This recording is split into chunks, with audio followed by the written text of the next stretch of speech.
This is chapter 1.8, Absolute Value Equations and Inequalities. Our objectives for this particular chapter is solve absolute value equations, solve absolute value inequalities, and solve applications involving absolute values.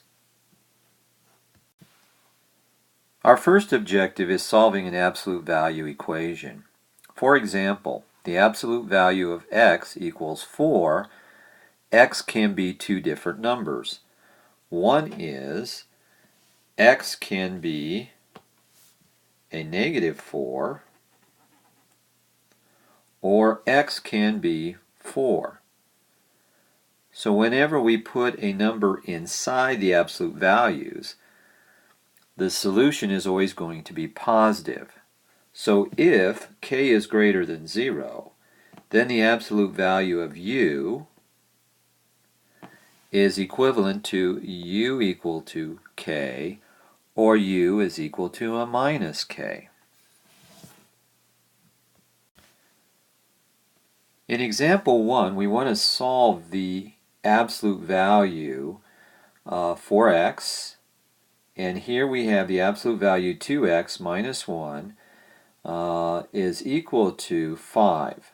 So we have two different equations we're going to be solving. One is when the absolute value 2x minus 1 equals 5, or 2x minus 1 is equal to a negative 5. The inside portion of the absolute value can either be positive or negative.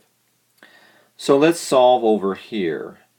We have that 2x is equal to 6 when we add 1 to both sides of the equation. And then when we divide by 2, we get x is equal to 3. For the second equation of 2x minus 1 equals a negative 5, when we add 1 to both sides, we get 2x is equal to a minus 4, and then x is equal to 2. So our solution in set notation is bracket 3 comma minus 2 bracket. We want to always check our answer, and when we check our answers, we see that both solutions work when we put it into the absolute value form of the original equation.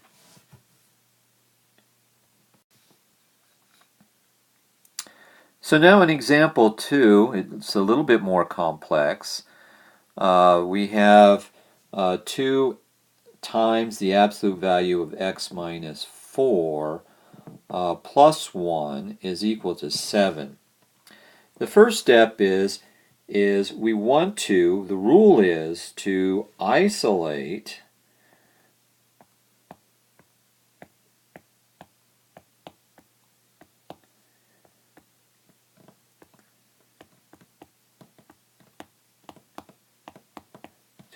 the absolute value on one side of the equation.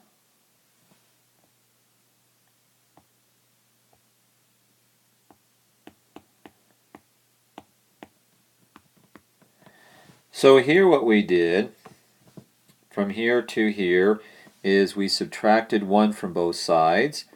So we got 2 times the absolute value of x minus 4 is equal to 6. And then we divided 2 from both sides of the equation, and we ended up with the absolute value of x minus 4 is equal to 3. So that's the strategy of solving. And now we have two portions of the equation to solve. So x minus 4 is equal to 3, or x minus 4 is equal to a negative 3. When we solve, we see that x is equal to 7, or x is equal to minus 1. So our solution set is 7, comma, 1. And we check our answer. We put the answers in, 7 in for the absolute value of the original equation. And we see that as we move through, we get, with 7, we get 7 is equal to 7 at the end, and that's a good sign. When we put in 1, we put 1 into the absolute value, we get 2 times a absolute value of -3, which would end up to be a positive 6 plus 1, and that's 7 as well. So both solutions check out. So in practice skill 1, we want to solve two of the equations. In part A, we're going to do first. We have 5 times the absolute value of 2 minus 4t plus 3 is equal to 53. And as you can see, we start out subtracting 3 from both sides of the equation. We then divide by 5, and we then isolate the absolute value. So we get the absolute value of 2 minus 4t is equal to 10. We get the two different equations to solve for. We get 2 minus 4t is equal to 10, or 2 minus 4t is equal to a minus 10. And so we start out solving for one of the equations first. We end up subtracting 2 from both sides of the equation. We get a minus 4t is equal to 8. Then we divide by a negative 4, and we get t is equal to a minus 2. For the other equation, again, we subtract 2 from both sides. We get a minus 4t is equal to a negative 12. And then we get, obviously, t is equal to 3. When we check our answers, both answers work. A negative 2 and negative 3 both work. In our second equation, we have the absolute value of 6c minus 7 plus 9 is equal to 5. Well, when we subtract 9 from both sides, we get the absolute value of 6c minus 7 is equal to a negative 4. And note, we can't have that situation. We can't have an absolute value equal to a negative because a positive will never equal a negative number, so there is no solution here. No solution. In practice skill 2, we have a minus 6 is equal to a minus 1/2 absolute value of p plus 3. Immediately you said, oh, we've got something equal to a negative number, but we have a negative number being multiplied to the absolute value that we have to clear first. So we multiply both sides of the equation by a negative 2, and we get 12 is equal to the absolute value of p plus 3. And now we have the two equations. 12 is equal to p plus 3, or a negative 12 is equal to p plus 3. Our solutions are p is equal to 9, or p is equal to a minus 15. Both solutions, it turns out, works. So this is just reinforcing our idea.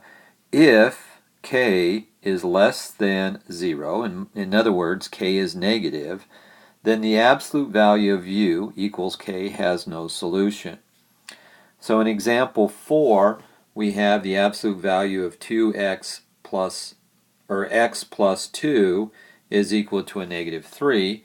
And remember, note, an absolute value is never negative. So a positive number can never equal a negative number, so there is no solution here. So an absolute value equals to 0. That means that u equals 0. So in example 5, we have the absolute value of 2x plus 2 is equal to 0. Then we end up with x plus 2 is equal to 0. X is equal to a minus 2. So whenever we have an absolute value equals to 0, we only have one solution.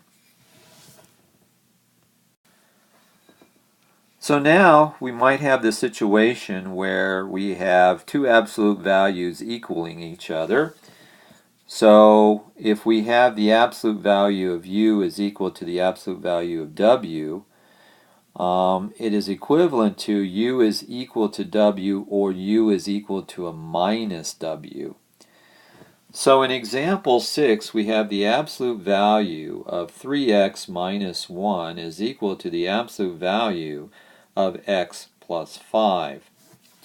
When we remove the absolute value sign, we have a positive portion over here, which is 3x minus 1 is equal to x plus 5, or we have a negative portion, which is 3x minus 1 is equal to minus parentheses x plus 5.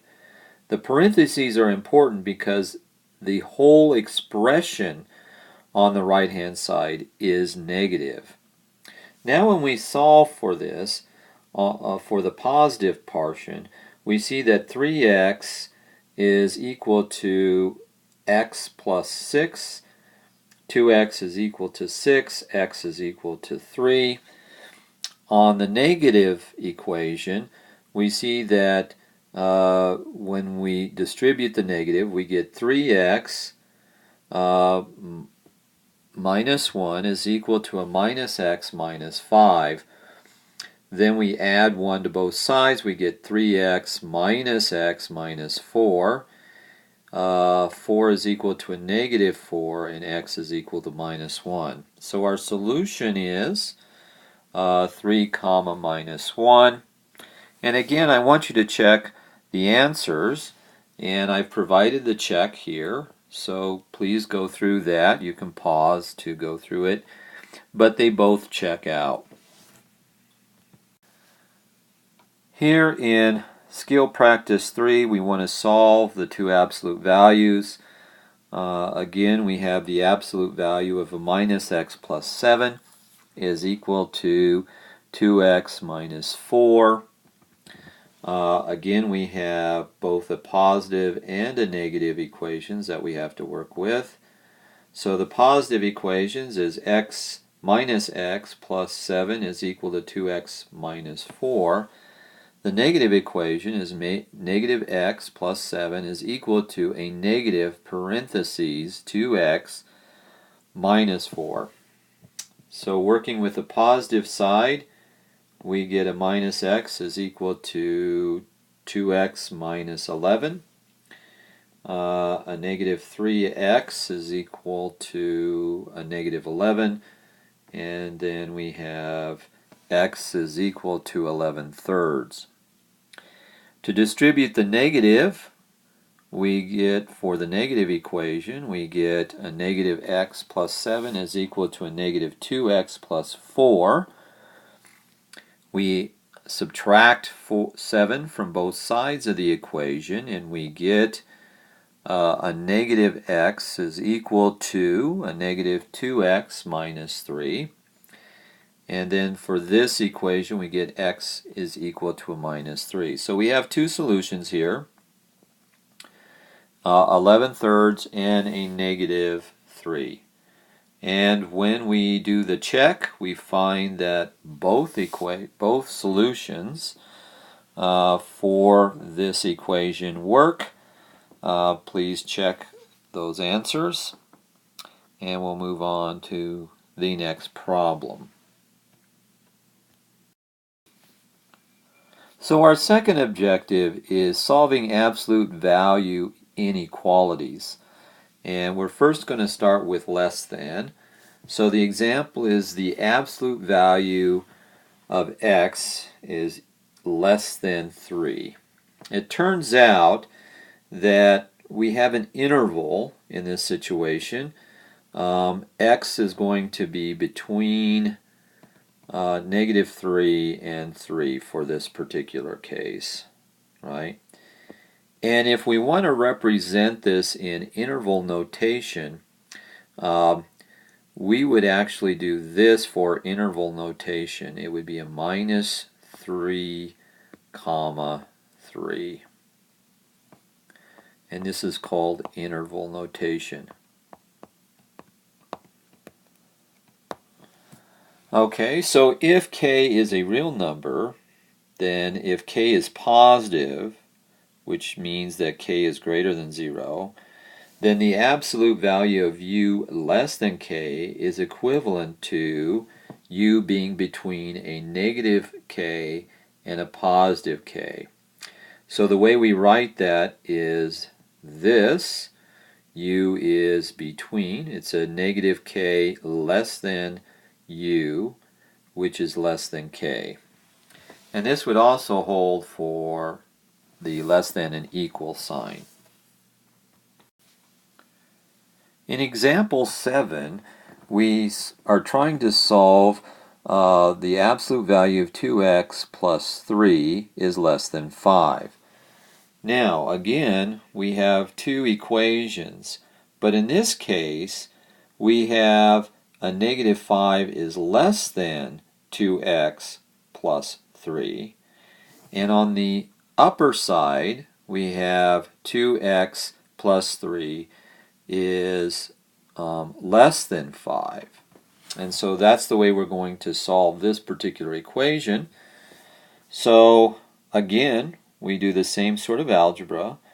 We subtract 3 from both sides, and when we do that, for this equation, we get a negative 8 less than 2x, and then we find that, in fact, negative 4 is less than x. On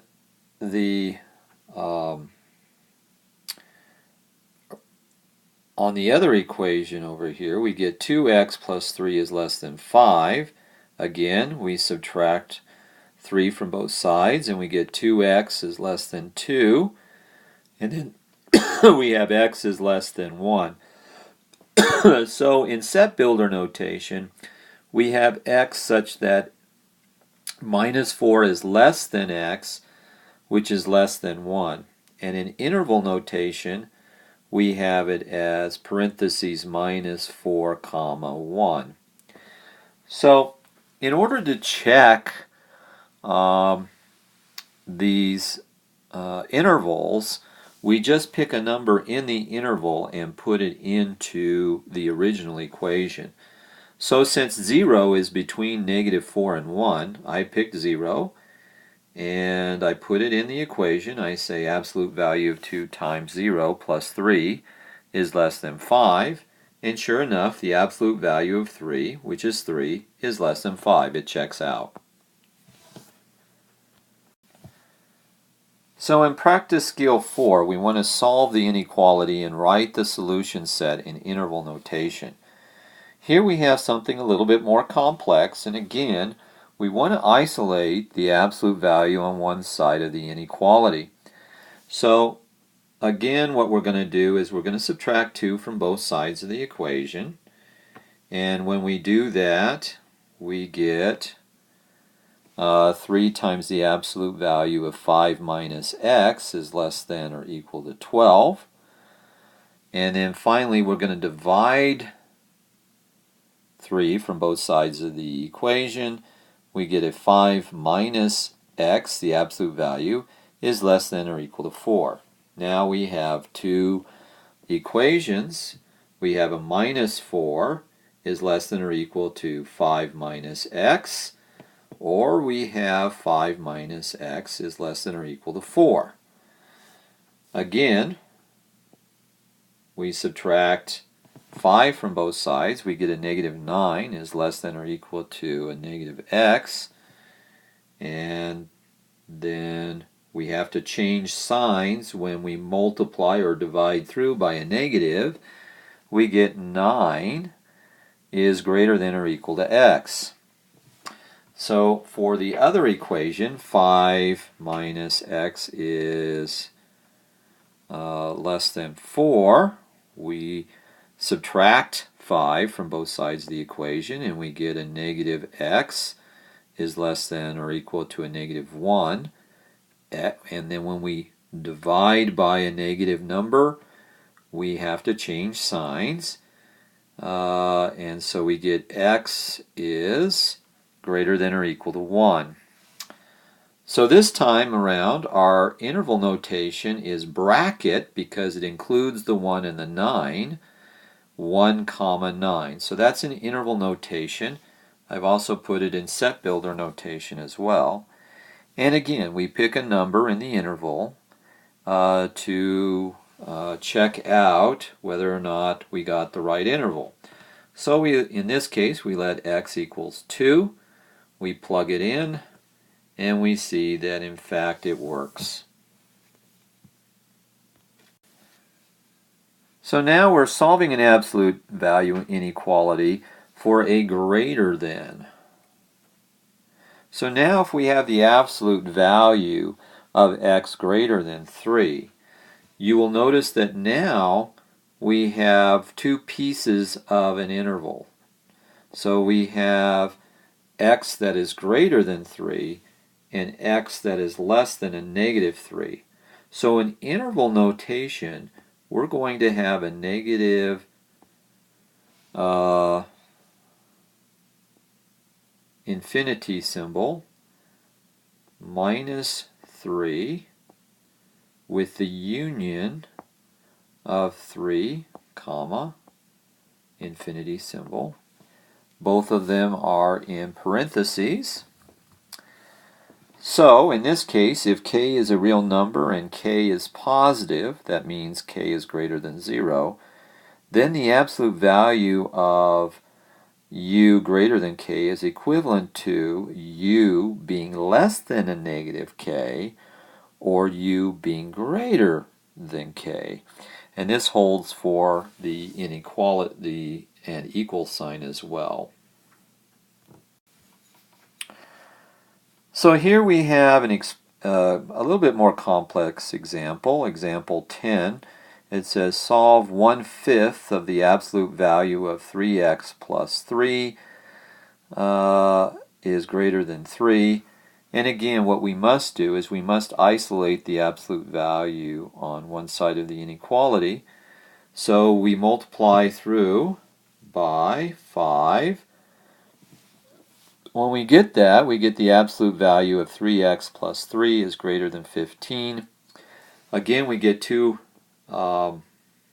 equations. Sometimes we get a little bit mixed up, but here we have 3x plus 3 is greater than or equal to 15, and here we have a negative 15 greater than or equal to 3x plus 3, we think. We have to think about this in just a second. Anyway, let's look at the positive side. We know that one is for sure. So we look at that and we say that 3x is greater than or equal to 12. Why? Because we subtract 3 from both sides of the equation. Then we divide by 3 and we get x is greater than or equal to 4. Now let's go back over here to the negative side. We know that the equation here has to be less than or equal to a negative 15. So that's the way we set it up. Originally we thought about it and then we said, oh, that doesn't make sense. So it is, the negative 15 is going to be greater than the number on the other side. So again, we subtract 3 from both sides. We get a negative 18 is greater than or equal to 3x. And then we see that negative 6 is greater than or equal to 6. So we have two intervals, right?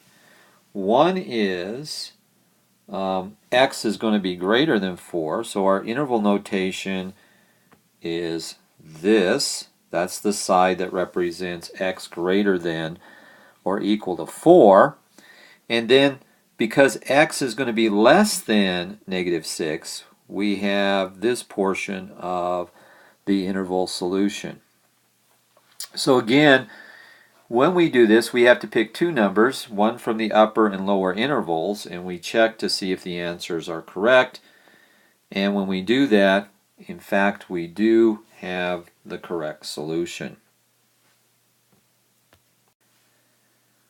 So in skill practice 5, we're going to have a similar problem and solve the inequality and write the solution set in interval notation. So we have a minus 18 is greater than a negative 3 of the absolute value of 2y minus 4.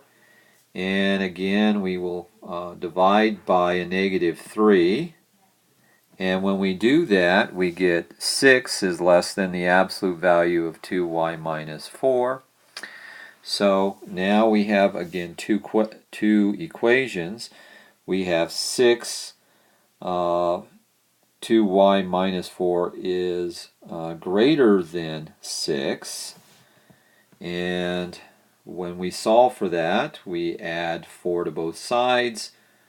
We get 10 is less than 2y, and then y is greater than 5 is our last. That's our solution set, right? Which then is this part of our interval notation, which is parentheses 5 comma infinity, parentheses closed. Now we'll work on the other side. So here, 2y minus 4 has to be less than a negative 6. So again, we will add 4 to both sides. We get a negative 2 is greater than 2y. A negative 1 is greater than y. So in this case, y is less than a negative 1. So in this case, we have this portion of the interval that is represented in interval notation. Again, we want to pick two numbers from the two different intervals to check the answer. In one case, I picked minus 2, and when I plugged it in, I get a negative 24 is less than a negative 18, and that checks out. When I plug in a number above 5, I say, oh, I'll pick 6. So I pick 6, and I find out that a negative 24 is, again, less than 18. And that checks out as well. In skill level 6, I want you to practice these particular problems. Try them on your own, and you can practice with these. The solutions are there. You'll notice that for A, there is no solution because there's no positive number that's going to be less than a negative 2. So because of that, there's no solution. For part B, since the positive number is greater than a negative 2, that means that all real numbers for x are going to work in problem B. Because why? I have a positive that's always going to be greater than a negative 2, regardless of what x is. So it's all real numbers. And then for C, we have the 0 over here, so it's only going to be a one solution scenario. So we have x plus 1 is less than 0, which means that x is less than or equal to a minus 1. And so, in some sense, actually this solution should be, so this solution essentially should be, so